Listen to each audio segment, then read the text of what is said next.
Good morning, Peladi. Can we just see, I see there's a helicopter behind you there and some firefighters. They have been on standby overnight, we understand. What is the latest regarding that fire?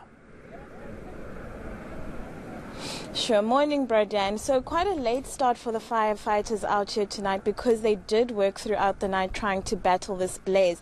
Now, this fire has been burning for about 7 days straight, and at this point they say they've contained about 60% of it, but there are still some flare-ups high up in the mountains where we are. I'm just going to move out of picture for a little bit so that my colleague Crescendo can show you the team getting ready to go out and do their work.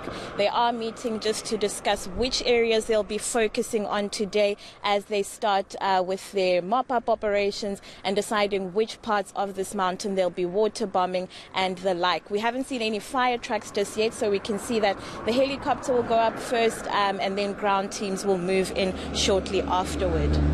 Now, is there any clue yet what caused this fire? We understand it broke out on New Year's Eve. Yes. So what the big suspicion is that it was caused by a fair or firework that was fired in the area on New Year's Eve as part of those celebrations. And someone is actually appearing in court today after an arrest. So this is a 34-year-old man, we believe, who was arrested shortly after the fire started. There are apparently witnesses that pointed to his direction, saying that he fired this firework and it was responsible for this huge fire that we've seen going on for several days. Now, that will obviously have to be proved in court, but he's being charged with contravening the Nature Conservation Act, and because someone died during this fire, a murder charge could be added if it's found that this particular fire caused that death. Okay, that court appearance will be taking place today. Now, earlier, Peladi, I understood there were also some evacuations in that area of the R44 between Koggelsbaai and Royals. Do we know if people have now been allowed to go back to their homes? No, not as yet, Bradan. So the area that was evacuated was Koggelsbaai resort. So holiday makers at that resort were told to please just leave last night, and staffers there were told to stand down for the day and not come in as yet.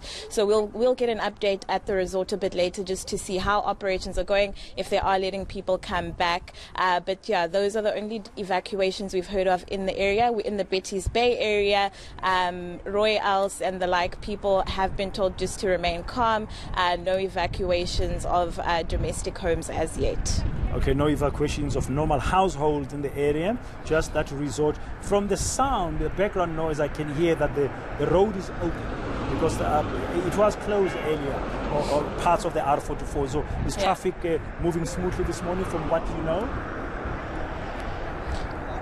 So I don't think it's open just yet. I mean, even we had some trouble getting into the area because traffic police were being quite strict about it. I think these are just residents who live in and around the area and are actually trying to get out.